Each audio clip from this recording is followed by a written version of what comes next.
بسم الله الرحمن الرحيم.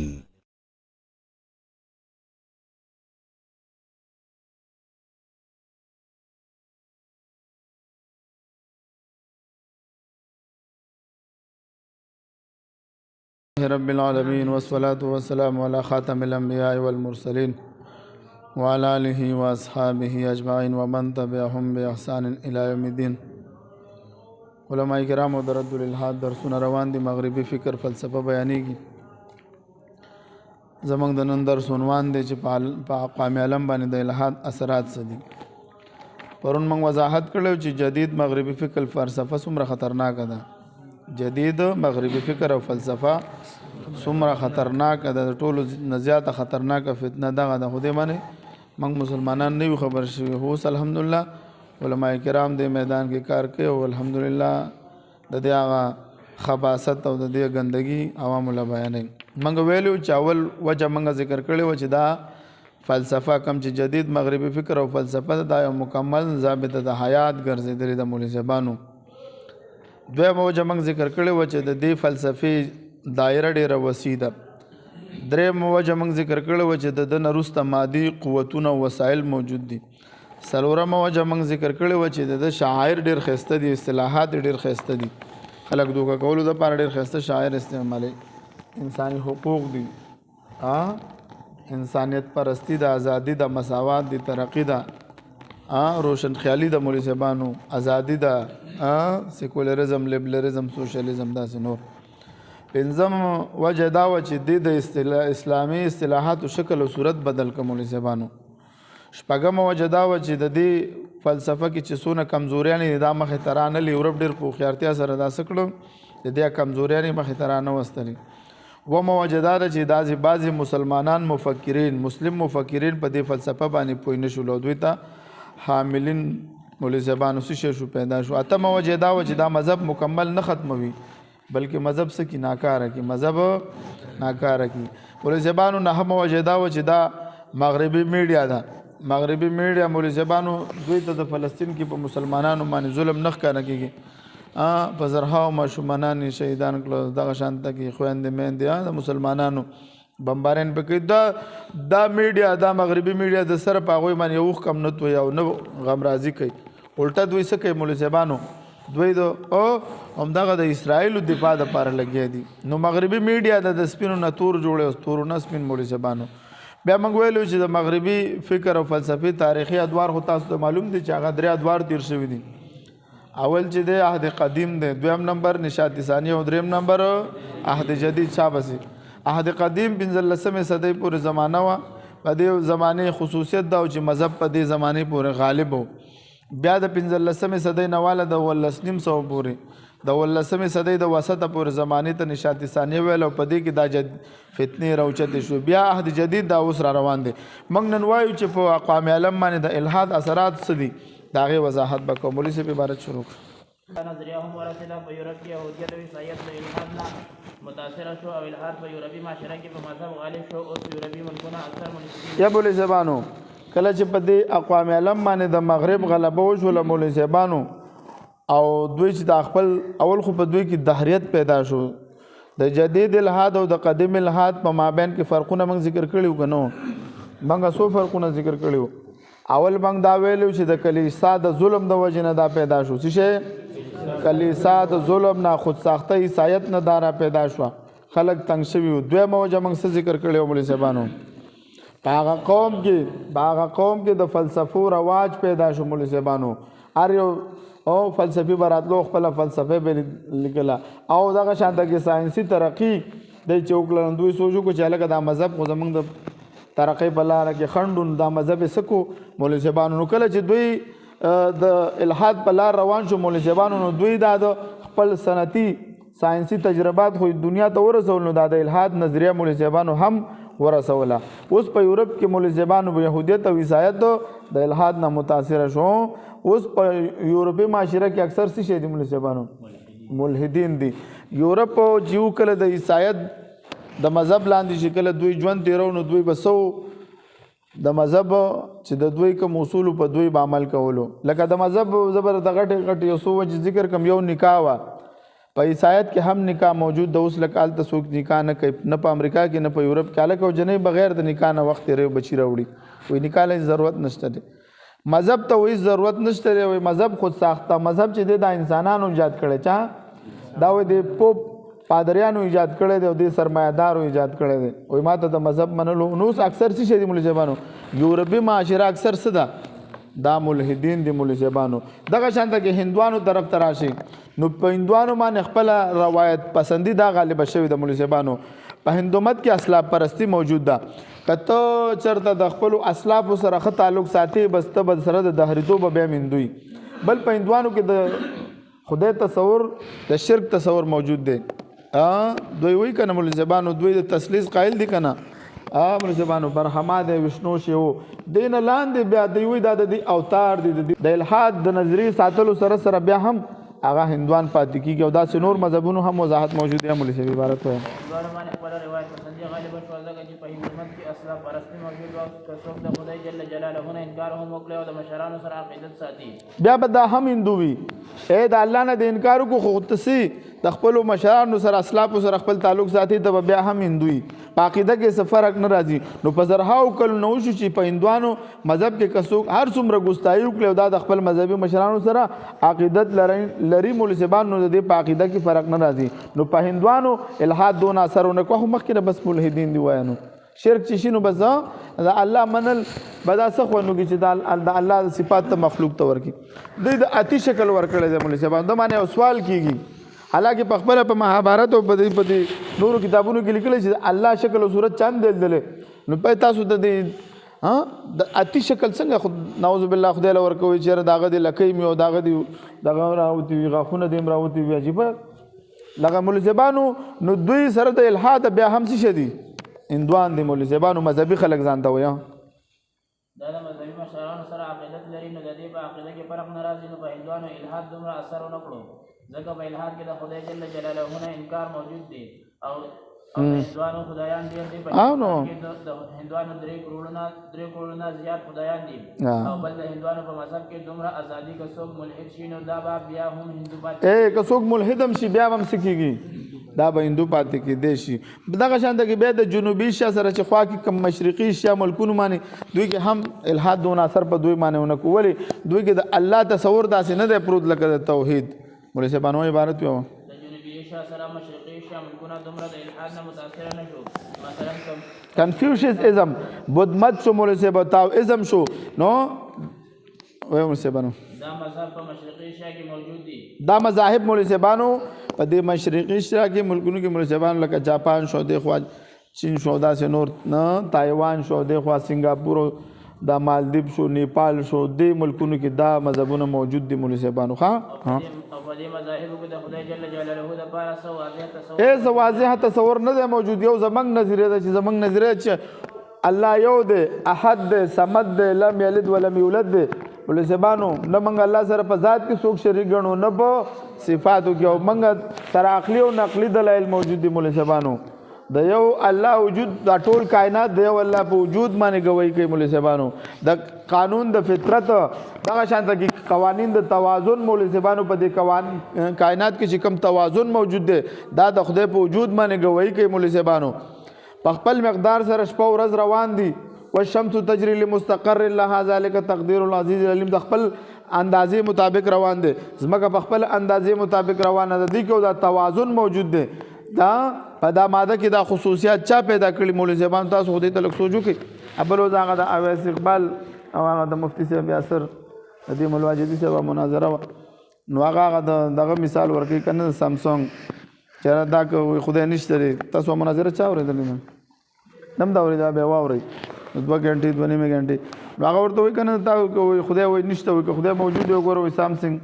چې دا یو قسم موبایل پیدا کوي وایي تاسو کې دا خو بد ولې دا خو بد وي خدای په نشوالي دلیل کوي ما ظالمه دا خو بد خدای وجود کوي کچره ټول خو نو بیا به امتحان سوي دا امتحان خود سي چې ته بخم موجود وي ته شیطان هم موجود وي ته حضرت آدم علیه السلام موجود وي کامل امتحانګاه دا چې هر چاته اختیار ورکړل شوی دی مولوي صاحبانو دا د الله په وجود باندې ګوي کوي دا ښه او بد کېدل د الله په وجود چې دی د پارسي شه دی ورځ د قیامت ورته مقرر کړی ده چې خله بس کېږي جنت ملاویږي او بدله بس ملاویږي جهنم به ملاویږي نو مولوی صاحبانو په اسلام کې چې څنګه د الله تصور موجود دی داسې په یو مذهب کې هم نه دی موجود مولوی صاحبانو ما په خپل ویل ما عزت د ملحد نه صرف دونه تپوس وکړه چې ستا د الله څه مقصد دی ستا د ژبې یا تم دې ملحد نه تپوس وکړه مولوی صاحبانو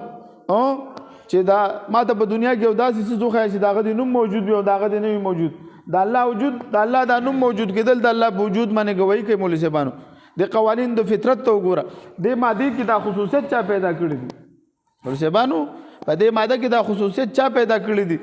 ومن آیاته خلق السماوات والارض واختلاف السنتکم والوانکم ان فی ذلک لآیات للعالمین په دې کې نښې نښانې دي ستاسو شکلونه بدل دي ستاسو رنگونه بدل دي ستاسو او فنگر فرند دار انسان د بل نه جدا دي دا ماده چا پابند کړي په دې دوه اجزاو کې دا انسان د خپل غاخونو ته وګوري په دې غاخونو کې څومره دغه دي مولوي صاحبانو رګونه دا نری رګونه راغلي دي دا کوم څه نه پیدا کېږي په دې ماده دغه شان ته کې د انسان د سوچ د عقل ته د سوچ کې د سترګو کې په لکونو بلپونه لګېدلي په دې غوږونو کې په زرحاو سماد علي دي په دې ژبه کې 50,000 ذایقې دا چا مقرر کړي دي اسی د خود به خود کېږي هیڅ چیز خود به خود چیزې نشد هیچ آهن خنجر تیغه نشد هیچ الوای نشد استاد کار تا غلام شکر رضی نشد وای مولوی نشد هرگز مولای نوم تا غلام شمس تبریزی نشد هیچ چیز خود به خود نه کیږي کنه دې مونږ ته وخه خود وای ملحدین وای دا خاور ډیری او انسان کیس فرق نشه خو ټیک ده کنه زه خو د خاور نشه چا مال ډانچا را کړی هغه ته ضرب یم تم تکړه تم د خاور د ډیری نه ګل پیدا کنه پیدا به کی چې د کی تخم نه یو پد کی ولې سبانو نو د الله تصور چې په اسلام کې څنګه موجود دی په یو مذهب کې نشته کې يهودیت راوالي وقالت اليهود عزير ابن الله دوی وایي چې عزير علیه السلام ته خود خدای نه وي د خدای زوی نه وي ما ویل چې موسی علیه السلام ته د خدای زوی ټول بن اسرائیل وي زما پهلوټا بچی دي زما مشر زوی دی تاسو سليمان علیه السلام ته د خدای زوی وي دغه شان ته عیسایان راشي عیسایان د عیسی علیه السلام ته هلکه د سر زمنګ مناظرین مناظره کوي چې څنګه په عیسی علیه السلام کې د سره د خدای صفات نشته په خدای مرګ راځي نو په عیسی علیه السلام خو مرګ راغلی ستاسو د نظریې مطابق زمونږ د نظریې مطابق هغه لا نه دی وفات شوی بیا راځي بیا به وفات کېږي ژوندی اسمان ته ختلی الله خوراک کوي نو عیسی علیه السلام خو خوراکونه کول الله خوراک ته محتاج دی الله خوب ته محتاج دی الله چې په خپله باندې ته وایي چې عیسی علیه السلام خدای دی نو بیا د دعاګانې ولې کولې چې الله ما د دې ظالمانانو د نخلاص کړه نو خو بس چې الله به حکم به کړی وی چې به دا ټول غر کوي کنه نو ګوره غیر دا څونه مذاهب چې دي غیر عقلي خلاف عقل عقیدې پسې روان دي څه شی مولوي صاحبانو یو د اسلام نظریه د مولوي صاحبانو چې الحمدلله دې بنګله د دې په ذهن کې به یو خبره خلاف عقل کې هغه خبره به صحیح مولوي صاحبانو زمونږ د اسلام ابا ما ورا عقل وي دې زمونږ د اسلام یو عقیده یو نظریه کله ساينس متعلق راځي او دوی قران د ساينس متعلق خلاف ثابتول شي نو موږ ورته وایو تا کې تاسو ساينسدان نه پروفیسورانو ساينسدانانو دي دا خبرو کې ستاسو ساينسدانانو د لیکلي چې اسلام د قران کریم کې چې کوم آیاتونه دي د فلکیات مبارک هغه ټول صحیح دي بایبل کې چې ټول غلط دي لکه ډاکټر مورس بوکای چې ما تاسو دا مثال کې پیش کړل مولوی صاحبانو نو د الله د تصور باره کې خبره و چې په اسلام کې صرف د الله تصور داسې پروت دی چې هغه د هر مولوی صاحبانو د شریک نه پاک دی مولوی صاحبانو پوه شولې او دا نور چې څونه مذاهب دي نو په دې کې دومره خاص واضح تصور موجود نه دی لهذا دا مذاهب د الہاد په ذکر او نظریه والا او په دوی کې د مخکنه الہاد موجود او جدید مغربي الہاد په دوی دومره اثر ونکړو مولوی صاحبانو د الہاد او اسلام تقابل عبارت و اسلام په ټوله دنیا کې واحد مذهب دی چې د الہاد د خورېدو لپاره رکاوټ دی د مذهب اسلام سره نقلي او عقلي دلایل په وجه الہاد نشي کولی چې په اسلام غالب شي څنګه چې په عیسایت او په یهودیت غالب شوی دی په مسلمانانو کې څوک ملحد کېږي یا به د سره د اسلام په باره کې علم یا مولوی صاحبانو دلالت په وجه کله که موږ چې مسلمانانو کې څوک ملحد کېږي دا به د جهالت د وجې لکه دا ویز اقبال چې دی دا د غامدي د هوسټو د چا کمپیر ورته وایي دا به د به تپوسونه کول ګوره کله چې ته د مذهب پړې د غاړې نه وباسي ته به څه کېږي دهري کېږي به دا د غامدي د نظر خاوندو سو د ناوید اخره کې د خدای نه انکار وکړو امریکا ته وتښتېدو ملحد شو سریام وای زه یو مذهب هم نه منو په الله باندې حالکه مخکې دغه نظریه وجه د الله دا چې اوس دا مولوی شو د څه وجه نه د جهالت د وجه نه د اسلام په باره کې د سره علم نه او یا څه کېږي د پیسو د پاره لکه حارث سلطان چې هر یو د اسلام خلاف بیان کوي اخر کې یاره ما د پاره چانده وکړي زما چاندې له ضرورت د اسلام خلاف لګیم دا دوه خبرې دي نه خو نور څه نشته د دې نه خو بل خبره نشته ځکه چې د مذهب اسلام سره هر قسمه دلایل شته او نور قومونو سره داسې دلایل نشته ځکه چې اسلام الحمدلله یا بوله شبانو اول خبره د کتاب د زمون کتاب ساينسدانانو چاته پیش کو د ساينس فارمولو ته بیا چې څه ثابتېږي نن هغه قران کریم مخکې نه وضاحت پکې موجود دی لکه د کوپرنکس نظریه تاسو ته بار بار بیانوم چې هغه وایي چې د مرکز د کائنات چې د انور دی څه دی خو به ویل چې انور ساکن دی چې ساکن دی لیکن اسلام هغه وخت وضاحت کړو هغه وخت هم پروفیسورانو ویل چې د اسلام نظریه د قران اوس د ریډن هبل وضاحت کو چې به نورم روان دي هغه وخت وضاحت شو داسې چې دوی اوسه پورې څومره تر قیامت پورې ګوره څومره مسلې ثابت دیږي دا به قران سوي وضاحت به موجود وي اوس به دوی ته نه ښکاري نو خو موږ ورته چې ساينس د 5 کالو د ساينس په وجه کله متاثر نشي چې د خپل عقیدې نه انکار وکړي لکه مفتي صاحب بل وزغه یو سوال پوښو په ور سره زما دغه مو شو و آدم علی السلام نو دا ته اول انسان غني وای ما ته پته نشته څنګه پته نشته زمانه نظر چې هغه اول انسان دی دا مفتي صاحب په مناظره کې دا تاریخ ابن کثیر په حواله سره د اعتراض کوي دا غلط دی نه ته ورته د غلط نه دی د تاریخ ناقیده نه ثابتېږي ته وایي چې تلو ګوره دی دا 27 28 منټ ما دا مناظره اوریدله خو بعضې د خپل مسلماتو نه ته څنګه انکار کې چې ته وایي چې آدم علیه السلام ابو البشر نه دی دا اول انسان نه دی ولې نه دی دا خو زما نظریه ده ته اعتراض وکړه جواب در کوم نو دا وایي بعضې وخت دی وایي چې لا ادري وایي چې ځان خلاص کړه چې مخکې ځه نه هېڅکله نشي مخکې تللی مخکې به څنګه ځې اول خو ته خپله مسله صفا کړه که نه چې ستا عقیده ده چې آدم علیه السلام زمان نیکه دی د الله رب العزت بغیر د پلار او د موره پیدا کو ته وایې ما ته پته نشته که تا باندې د ارتقا په وجه دا اعتراض کوي که بله اعتراض کوي ته به څه کې جواب به ورکړې یا د تاریخ ابن کثیر نه اعتراض وکړو چې د آدم علیه السلام د نبي علیه السلام په درمیان کې اتیا واسطې دي څو اوس دلته ساينس وایي چې 4 مربع کاله وشو چې کائنات جوړ دی مولوي صاحبانو څو اوس د ساينس نظریه د دې نه مخکې څه وه دا خو اوس د ستاسو دا نظریه ده چې 4 مربع کاله وشو چې حیات دی په دنیا کې د اسلام دا زمونږ عقیده نه چې اتیا نسلونه دي کېدای شي 500 نسلونه دا یو تاریخي روایت دی زه دا نه زه دلته دروغ نه وایم مولوي صاحبانو زه ستا نظریې باندې اعتراض کوم چې ستا نه مخکې چې کومو فلاسفو ویلي وه چې ماده قدیم ده هغه ویلې 4 مربع کاله ونه شو زرها وربونه کلونه کاله وشو چې ماده قدیم زمانې را روانه ستا نظریه صحیح ده که هغه نظریه صحیح ده مولوي صاحبانو دی وایي که نه تاسو به د خپلو مسلماتو نه هېڅکله انکار نه کوئ تاسو ګوره اصول مناظره وویله د آدم علیه السلام په باره کې راشي که زموږ د تاریخي روایتو ته به ورته دا تاریخي روایت دي زما عقیده نه ده چې د آدم علیه السلام او د نبي علیه السلام په منځ کې اتیا واسطې دي خدای دې وکړي 500 واسطې وي هغه سره زما کار نشته دی خو دا تاریخي روایت دی خو زه دا نه جوټلاوم څنګه چې ستا نظریه چې 4 مربع کاله وشو چې دا کائنات وجود ته راغلی ده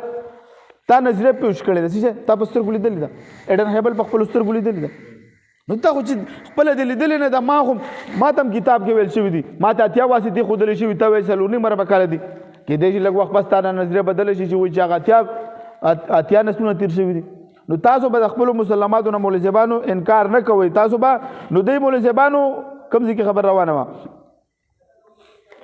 د اسلام سره هر رقم دلایل موجود دي مولوي صاحبانو ته به د خپل څه د احادیثو نه د فقه نه د دې شیزونو نه به ته خبرې ته مولوي صاحبان جواب ورکولی شي مولوي صاحب ځکه چې اسلام الحمدلله رښتونی مذهب دی تر قیامت پورې چې څومره افکار پیدا کېږي د ټولو جوابات پکې دا به د اسلام کې الحمدلله موجود دي خو دې به مطالعه کوئ تاسو د انقلاب د فرانس نه وروسته سیکولرزم او کمونیزم د ملحدینو تعداد کروڑو ته ورسول لیکن د دې باوجود دا صرف د لکه په دنیا کې څونه ملحدین دي چا بس 1 ارب 1 ارب اوس به تقریبا څه زیات شوي دا ګوره رجسټر شوي دي مسلمانان څونه دي څه کم 2 اربه د سوچو که دا غټ مذهب دی ګوره او دې ته موږ څه کوو توجه نه ورکوو دا مغربي فلسفه موږ نه بیانو د ملحدینو د دغه نه نظریاتو نه ځان نه خبرو دا څونه رښتیا وایي دا نور زموږ مسلمانانو کې چې موږ مکاتب فکر یو دا څه دونه خو نه دي موږ یو بل ته څنګه اړم یو بل پسې لګیا یو غرب هم جوړ کړی دې له توجه ډېره پکار ده دا به هم کوو دا خپله نظریه به نه پرېږدو موږ خپله نظریه لرو خو دا توجه اصلي دې له پکار ده چې په دنیا کې غټ مذهب دا جوړ شوی الحاد دی مولوي صاحبانو د مغربي ملکونو نه بهر صرف چین او روس د الحاد نه متاثره شو ځکه چین کمونیزم تاسو نه سوال کوم روس ولې د الحاد نه متاثره شو د دې جواب ډېر اسانه دی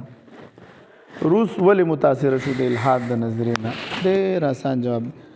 چاته هم نه دی زه درله وایم مولوی صاحبانو شابسي د اشتراکي نظام بنیاد چا ایښی کارل مارکس کنه خپل ملحد نو ته چې د ملحد نظریه په وطن باندې نافذه کې خو اتوماتیکلی به خلک د حیران کی کنه به مذهب هم ختم کو خاندان هم ختم کو پلار مورز یې ختم کړ ملحدین شو نو دا ګوره تاسو د پس منظر معلوم شو چې روس ولې د الحاد نه متاثر شو چین ولې د الحاد نه متاثر شو نو تعالی پس منظر معلوم شو به علاج څه شه دی آسان دی جواب درکول به آسان دی عمل ځکه چې کمیونیزم د خپل نظام لپاره مقرر اور کلم دی ښا کتاب عبارت لګور خپل بګل کړی او باقی دنیا او خصوصا مسلم ممالک کې د دوی اثرات د نش برابر دي خو بیا ته بانو د ملحدینو نظریات او افکار څه دي مولوی صاحبانو د ملحدینو نظریه دا ده چې مذهب په اصل کې د قدیم انسانانو ایجاد کړی شوی څیز دی د کومو څیزونو چې د هغوی سره جوابات نه وو نو د ذهني سکون دپاره یې د مذهب ایجاد کړی دی لیکن اوس ساینس دومره ترقي کړې ده چې دا څه وایي دا ملحدین وایي انسان دونه ترقي وکړه سره خبر دی چې نور څنګه تندر نیسي سپوږمۍ تندر نسی سیلابونه څنګه راځي د ټول اوس موږ ته معلومات دي د کوم نه چې مخکې انسان خبر نه و مثلا مخکې زمانې والا خلکو به د لمر دپاره کې دا عقیده ساتله چې لمر په مقرر وخت طلوع کېږي او غروب کېږي نو دوی سره د دې نه علاوه بله خبره نه وه چې د مافوق فطرت هستی تسلیم کړي هستی تسلیم کړي مولوي صاحبانو او داسې نور سوالات هم د ملحدین وایي موږ ته اوس د هر څه پته ده دا هر څه په یو فطرت سره چلېږي قوانین د فطرت څو دي سلور دی کنه زمان مکان توانایي ماده بار راځي مې هر څه په یو فطرت سره چلیږي نو موږ ته د چا منلو ضرورت نشته دی نعوذ بالله من ذلک بل جبالو دوی وایي هر څه فطرت سره چلیږي نو فطرت چا پیدا کړی دلته سوال دا دی چې دا فطرت چا پیدا کړی دی د عقیده آخرت په باره کې د ملحدینو موقف دی چې د مرګ نه وروسته د انسان تعلق د دنیا سره ختم شي او بیا واپس نشي راتلی او د مرګ نه وروسته څه کېږي د دې موږ مشاهده نه ده کړې نو د دې ضرورت نشته دی نور ملحدین صرف هغه څیزونه مني د کوم چې دوی مشاهده وکړي او دا خبره د دوی غلطه ده په خپل مقام کې پرې بحث مولوي صاحبانو بحث موږ کړی دی په هغې باندې ملحدین د کوم طرز حیات قایل دي انشاءالله دې باره کې حیات په باره کې د دوه ډلې دي یو اشتراکي نظام والا دی یو سرمایه‌داره نظام د سرمایه‌داره نظام لس بنیادونه موږ ذکر کړي دا چې کله تاسو انشاءالله دا وویلو سبا تاسو به د سرمایه‌داره نظام په خباثت باندې پوه شئ او د اسلام باره کې هم دی خو هغه بیا ته موږ نشو رسېدی واخر دعوانا الحمد لله رب العالمين